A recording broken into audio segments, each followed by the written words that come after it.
तांदूळ वाटायचं टेन्शन न घेता अगदी सोप्या पद्धतीने झटपट आणि वाटण्याला फक्त 5 मिनिटं लागतात। 5 मिनिटात आपलं इडलीचं वाटून तयार होतं। तर अशी सोप्यात सोपी हलकी फुलकी मऊ लुसलुशीत अशी इडली बनवण्यासाठी चला आपण आज अनिता केदार रेसिपीज बघूया। तर नमस्कार, मी अनिता केदार रेसिपीज मराठीमध्ये तुमचं मनापासून स्वागत आहे। तर चला बघूया सोप्या पद्धतीने इडली कशी करायची आहे। परफेक्ट मऊ लुसलुशीत आणि कमी कामजाम म्हणजे जास्त वेळ मिक्सर फिरवायला नको यासाठी आपण मऊ लुसलुशीत इडली बनवण्यासाठी इथे घेतलाय इडली रवा। हा मार्केटमध्ये कुठेही मिळतो आणि हा किती घ्यायचा याच्याबरोबर आणखी काय काय घ्यायचं म्हणजे आपली इडली एकदम मऊ लुसलुशीत होईल। तर हे बघा इथे तुम्ही बघू शकता इडली रवा। तर इडली रवा आपण घेणार आहोत 2.5 वाट्या। पण इडलीचं प्रमाण मी जे घालते ते कसं आहे, 2 वाट्या तांदळाला 1 वाटी उडीद डाळ घालते। पण आता आपण हा इडली रवा घेतोय त्यामुळे आपल्याला इथे हे 2.5 वाट्या इडलीचा रवा घ्यायचा आहे। तर हे बघा 2.5 वाट्या घ्यायचा आहे, कारण हा इडलीचा रवा केलेला आहे तो वजनाला हलका असतो म्हणून तो 2.5 वाट्या घ्यायचा आहे। आणि 2.5 वाट्या इडली रव्यासाठी आपल्याला 1 वाटी गोटा उडद डाळ घ्यायची आहे। गोटा म्हणजे अख्खी उडद डाळ, फक्त साल काढलेली, याचे 2 भाग केलेले डाळ नाही। गोटा उडद डाळ ही कुठेही मिळते आणि यामुळे इडली खूप छान होते। अगदी इडली करताना ही गोटा उडद डाळ वापरली तर आता आपण यात पाणी घालूया आणि स्वच्छ धुवून भिजत ठेवूया। किती ठेवायचं ते मी तुम्हाला दाखवते। तर आता हे बघा दोन्हींमध्ये मी पाणी घालून घेते भरपूर। आपल्याला हा इडली रवा पण एकदा असा धुवून घ्यायचा आहे स्वच्छपणे, कारण धूळ वगैरे असेल तर ती निघून जाईल। आणि हे उडीद पण आपल्याला अख्खे, याला गोटा उडीद डाळ बोलतात, ही पण आपल्याला स्वच्छ ही 2-3 वेळा अशी धुवून घ्यायची आणि हा आपल्याला एक वेळा किंवा 2 वेळा धुवून घ्यायचा आहे। तर आधी मी डाळ धुवून घेते आणि मग आपण यातलं पाणी काढून घेऊया।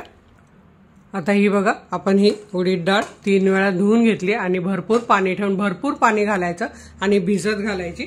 आणि तुम्हाला जर ही नाही मिळाली तर तुम्ही आपली साधी उडदाची डाळ पण घालू शकतात। आता हा रवा काय करायचा, एकदा असा हलवून घ्यायचा आणि हलकंच असं याचं पाणी आपल्याला काढून घ्यायचंय वरचं। तर हे बघा अगदी हलक्या हाताने हलवून आपण घेतलेलं आहे आणि याचं हलक्या हाताने असं अलगद पाणी वरचं काढून घ्यायचंय। हे आपल्याला पाणी फेकून द्यायचं आहे, कारण धूळ वगैरे असेल तर ती अशी निघून जाईल। आता हे बघा इडलीचं रव्याचं आपण हे पाणी काढून घेतलेलं आहे। आता याच्यात पुन्हा आपल्याला स्वच्छ पाणी घालून याला पण आपल्याला त्या उडीद डाळीबरोबर भिजत ठेवायचं आहे। तर हा पूर्ण बुडेल असं एवढं पाणी आपल्याला ठेवायचं आहे। आणि आता हे आपल्याला भिजत किती तास घालायचं, तर कमीत कमी हे 5 तास तरी भिजत घालायचं, कारण हे अख्खा आहे तर त्यामुळे त्याला भिजायला वेळ हा लागणारच। 5 तास किंवा जास्तीत जास्त 6 तास तरी भिजलं पाहिजे, किंवा तुम्ही रात्रभर भिजत ठेवलं तरी चालेल। तर मी आता हे तुम्हाला 5 ते 6 तासानंतर कसं भिजलंय ते दाखवते। आता इथे तुम्ही बघू शकता, इथे मी साधारण संध्याकाळी हे 5 वाजता मी चहा बनवायच्या वेळेला भिजत घातलेलं। तर आता इथे बघा रात्रीचे वाजलेत 11 ते 11:15 वाजलेले आहेत। तुम्ही लवकर पण भिजत घालू शकता, 4-1 वाजता जरी भिजत घातलं तरीही चालेल, जे लवकर झोपतात ते। तर आता हे 5 तासानंतर असं भिजलेलं आहे छानपैकी। आणि हे बघा आपली ही उडीद डाळ पण छान भिजलेली आहे। छान भिजली म्हणजे आपले हे इडली पण छान हलकी आणि छान मऊ होते। हे बघा पूर्ण भिजलेलं आहे। आता आपल्याला हे वाटायचं कसं ते मी तुम्हाला दाखवते। आणि एक तुम्हाला सांगायचं राहील, हे जी उडीद डाळ भिजत घातले त्यावेळी नेमकीच लाईट गेली, मोबाईल बंद झाला, तर मी ही 1 चमचा मेथी भिजत घातलेली यात। ही बघा ही मेथी अशी 1 चमचा ही मी तुम्हाला दाखवायला, ही मी यात डाळीबरोबरच धुवून स्वच्छ भिजत घातलेली। ही बघा तुम्हाला मध्ये मध्ये दिसत असेल, छान ती पण भिजलेली आहे, फुललेली आहे। आता आपण हे वाटायचं कसं, आता इथे मी दोन्ही एकत्र करून पीठ ठेवण्यासाठी घेतलाय मोठा डब्बा। म्हणजे याने काय होतं, आपलं पीठ बरोबर झाकण लावल्यामुळे छान रात्रभर राहतं आणि मोठा डबा घेतल्यामुळे काय होतं, पीठ खाली सांडत नाही। तर आता आपल्याला काय करायचं, सर्वात आधी ही जी डाळ आहे ही आपल्याला वाटून घ्यायची आहे। तर वाटताना आपल्याला ह्यातलं पाणी लागलं तर ते अगदी थोडंसं घालून बारीक करून घ्यायची आहे। आणि पुढे मी तुम्हाला दाखवते डाळ बारीक झाल्यावर आपल्याला काय करायचं आहे ते। तर हे बघा अशी निथळून घ्यायची आणि यात घालायची। आता ही 1 वाटी डाळ आहे ती 2 वेळा आपल्याला बारीक करून घ्यायची आहे।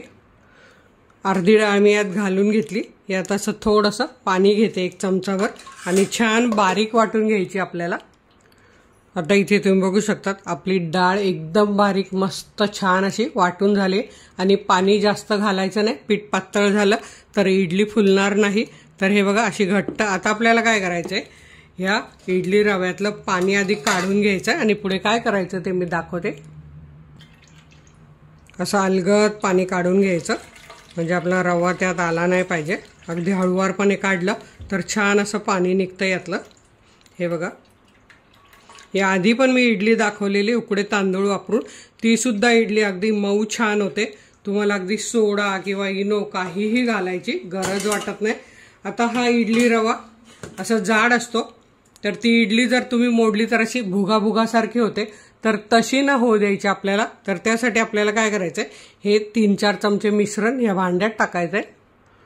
आता हे डाळ वाटलेल्यामध्ये हे इडलीचा आपण रवा 1-2-3 चमचे घालून घेऊया आणि फक्त एकदाच फिरवायचा आहे, जास्त वेळा फिरवायचा नाही, म्हणजे तो इडली रवा अगदी थोडासा बारीक होईल आणि मग आपली इडली अशी मऊ लुसलुशीत होईल।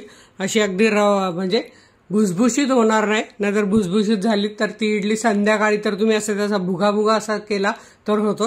त्यामुळे ही ट्रिक नक्की वापरा तुम्ही। तर आता आपण हे एकदाच फक्त फिरवून घ्यायचंय। तर इथे तुम्ही बघू शकता आपण हे एकदा फिरवून घेतलेलं आहे। आता आपण ह्या डब्यात काढून घेऊया आणि पीठ इथे तुम्ही बघू शकता कसं घट्टसर असं झालेलं आहे। आपल्याला हे पातळ अजिबात करायचं नाहीये, ही दक्षता घ्यायची, तेव्हा पाणी जास्त घ्यायचं नाही। आता हे बघा हे छान मिक्स पण झालेलं आहे। आता अशीच बाकीची उरलेली डाळ आणि डाळ वाटून झाल्यावर आपण जो इडली रवा आहे तो करून मी पीठ हे बनवून यात घालून घेते। आता हे बघा आपलं हे पूर्ण डाळ आणि इडली रवा वाटून मस्त झालेला आहे आणि फक्त 5 मिनिटं लागलेले आणि इथे तुम्ही पीठ बघू शकता एकदम असं घट्ट छान असं झालेलं आहे। अजिबात पातळ करू नका, डाळीत पाणी घाला, अगदी चमचा पाणी घालून वाटा आणि आता हे आपल्याला 1-2 मिनिटं असं छान एकजीव करून घ्यायचं आहे। आपण मिक्सरमध्ये केलं त्यामुळे आपल्याला जास्त वेळ लागणार नाही, अगदी 2 मिनिटं फक्त आपण असं हे छान मिक्स करून घेऊया। आता हे बघा आपण हे पीठ असं झाकून ठेवूया, उबदार जागी असं ठेवायचं आहे।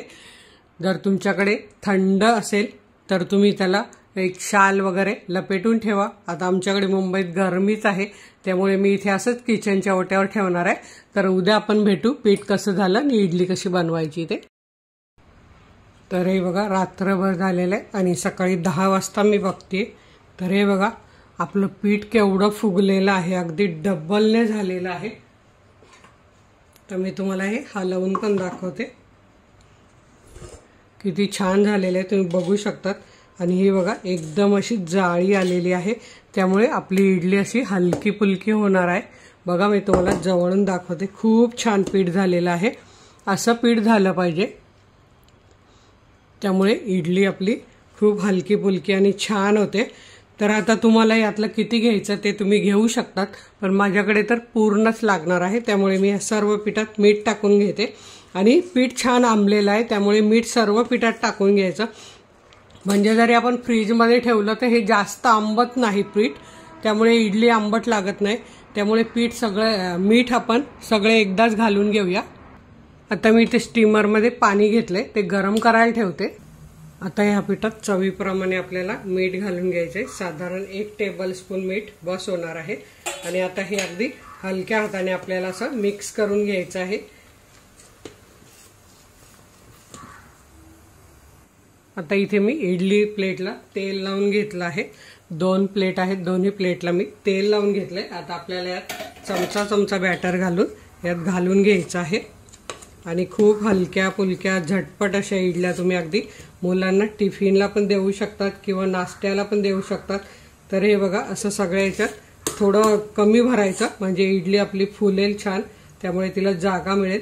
तर असा बरोबर चमचा घ्यायचा आणि त्या चमचाने 1-1 चमचा बॅटर आपल्याला दोन्ही प्लेटमध्ये घालून घ्यायचं। तर मी भरून घेते, दोन्ही प्लेट आपल्या भरून झाल्या। आता आपण स्टीमरमध्ये ठेवूया। इथे आपल्या पाण्याला बघा छान उकळी आलेली आहे, गॅस बारीक करायचा आपल्याला प्लेट ठेवेपर्यंत म्हणजे हातावर वाफ येणार नाही। आणि आता ही एक एक प्लेट आपल्याला यात ठेवून घ्यायची आणि पुन्हा गॅस वाढवायचा आहे।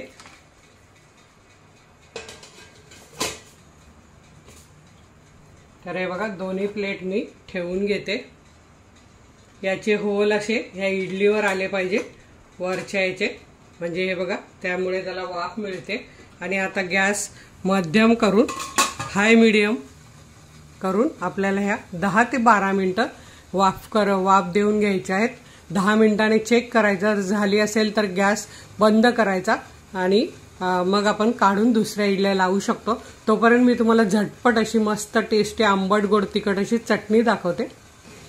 आता आपण मस्त चटपटीत खोबऱ्याची चटणी बनवण्यासाठी इथे मी मिक्सरच्या भांड्यात 2 हिरव्या मिरच्या टाकल्या। तुम्ही जर जास्त तिखट खात असाल तर टाकू शकता। अजून खूप सारी कोथिंबीर टाकायची रंग छान येण्यासाठी, कढीपत्त्याची 8 ते 10 पानं, आलं टाकायचं आहे अर्धा इंच, खोबरं टाकायचं आहे खोवून घेतलेलं। आता मी इथे दही घालणार आहे 1-2 चमचे भरून। तुम्हाला जर दही आवडत नसेल तर तुम्ही 1 लिंबू घाला। मी आता दही घातलं म्हणून फक्त अर्धा लिंबू त्याचा रस काढून घेणार आहे आणि तो घालणार आहे।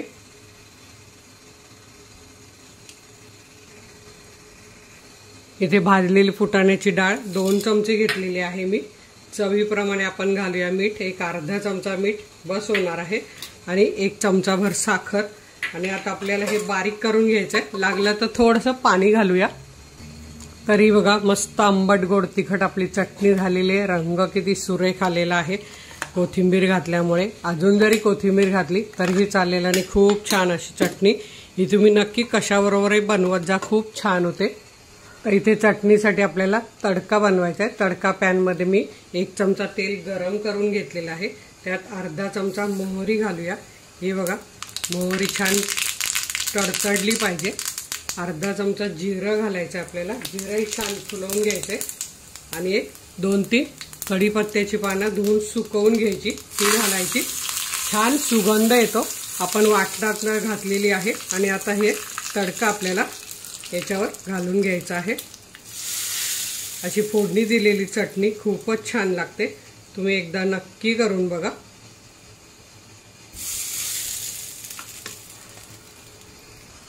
आता आपली इडली वाफवून 10 मिनिटं झालेले, आपण झाकण काढून बघूया।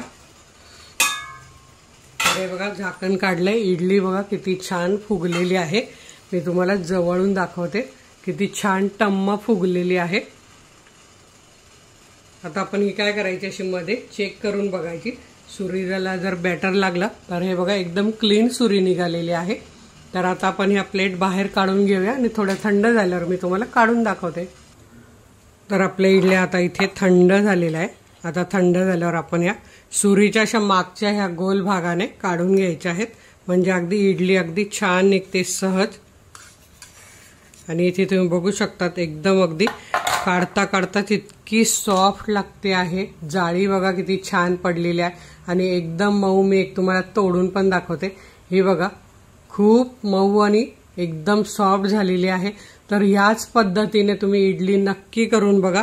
आणि एकदम जाळी किती छान पडलेली आहे आणि आपण इडली रवा पण थोडा बारीक केल्यामुळे ती इडली छान झालेली आहे। तर इथे तुम्ही बघू शकतात मऊ लुसलुशीत सॉफ्ट आणि मस्त आपल्या इडल्या तयार झालेल्या आहेत। अगदी कशीही तुम्ही तोडा, अगदी ओठावर विरघळेल अशी इडली आपली तयार झालेली आहे, इतक्या सोप्या पद्धतीने। सोबत सांबार पण आहे। चटणीचा व्हिडिओ तर आपण दाखवलेलाच आहे व्हिडिओमध्ये, तर नक्की बनवा, खा। व्हिडिओला लाईक करा आणि आपल्या मित्रमैत्रिणींना शेअर करायला विसरू नका। तर वेळात वेळ काढून व्हिडिओ बघितल्याबद्दल तुमचे मनापासून धन्यवाद। अशाच माझ्या छान छान रेसिपी बघा, बनवा, खा आणि हेल्दी राहा। धन्यवाद।